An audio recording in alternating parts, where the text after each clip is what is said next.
चिराग पासवान के आने से फायदा होगा एनडीए को। वहीं पर भी कुछ जानकार ये भी कह रहे हैं कि मुकेश सहनी की पार्टी वीआईपी क्योंकि महागठबंधन में गई तो उनकी जो वोट परसेंटेज आया था, करीब 2% का अगर वोट है मल्लाहों का, तो वो फायदा होगा महागठबंधन को और नुकसान होगा एनडीए को। लेकिन ये सारी चीजें जो अब तक कयास लगाए जा रहे थे, लोग जो जानकार हैं, पॉलिटिकल जानकार हैं, वो बता रहे थे, सब कुछ इस वक्त साफ होने जा रहा है। बस कुछ और मिनट और उसके बाद ये साफ हो जाएगा। देखिए आपके सामने आंकड़े में आना शुरू हो गए हैं।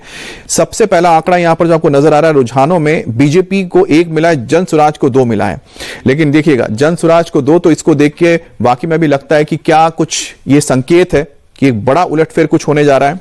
तो मैं ये कहूंगा कि आपको थोड़ा और इंतजार करना चाहिए, क्योंकि जो आपको रुझान अब दिखना शुरू हो गया है, ये रुझान अभी बैलेट पेपर्स खुले हैं, जो पोस्टल बैलेट्स जो हैं, पोस्टल बैलेट्स अभी गिनने जा रहे हैं। तो पोस्टल बैलेट्स एक रुझान जरूर देता है, लेकिन जो ईवीएम जब खुलेंगे तो आपको एक्चुअल नतीजे हैं उसकी ओर आपको लेकर जाएगा।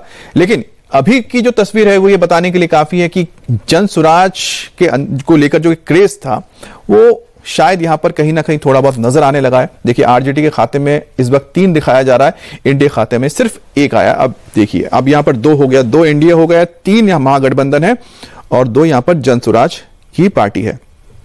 तो खैर बहरहाल ये बहुत ही अब इंटरेस्टिंग सा एक आप कह सकते हैं कि आंकड़ा स्क्रीन पर आपको देखने को मिला है। 243 सीटों के रुझानों में से 8 के रुझान आ चुके हैं। अब जनसुराज की अगर बात की जाए तो जनसुराज ने सबसे पहले जो युवा वर्ग है उसको केटर किया। युवाओं को लेकर लगातार प्रशांत किशोर बोलते रहे। प्रशांत किशोर ने कहा है कि जो बिहार के लोग हैं उनको बाहर जाने की जरूरत ना पड़े, उन्हें रोजगार यहीं पर ही मिले। हालांकि उन्होंने रोजगार का मुद्दा उठाया, नीतीश कुमार पर करप्शन के, नीतीश सरकार के ऊपर करप्शन के उन्होंने आरोप लगाए और महागठबंधन के ऊपर भी उन्होंने करप्शन और साथ में जंगल राज का मुद्दा उठाया। और जिस तरह से जनसुराज ने अपने आप को युवाओं के बीच लेकर गए, या फिर आप कह सकते हैं कि जो अर्बन वोटर्स है उसके बीच लेकर गए, तो उसमें बहुत क्रेज देखने को मिला। लेकिन बिहार की राजनीति में अर्बन वोटर्स से ज्यादा जो गांव के लोग हैं, ग्रामीण क्षेत्रों के लोग हैं, वो ज्यादा दबदबा रखते हैं।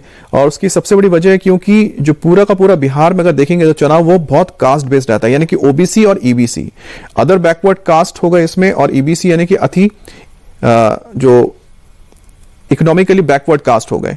तो ये जो ईबीसी और ओबीसी है और महादलित जो इस सेगमेंट है, ये काफी हद तक तय करते हैं कि किसकी सत्ता आने वाली है, जिसमें नीतीश कुमार जो ईबीसी जो तबका है उसके एक बड़े नेता के तौर पर देखे जाते हैं। और नीतीश कुमार ने ईबीसी, महादलित और ओबीसी का एक ऐसा उन्होंने बुके तैयार किया है जो लगातार उनके पक्ष में वोट करता भी रहा है। और महिलाओं को आप नहीं इग्नोर कर सकते, क्योंकि महिलाएं जो हैं वो लगातार नीतीश कुमार के साथ रही हैं। और यही वजह है कि नीतीश कुमार एक के बाद एक चुनाव में जीत हासिल करते रहे और साथ ही साथ उन्होंने अपनी जो पकड़ है बिहार में और बिहार की राजनीति पे बनाए रखी है।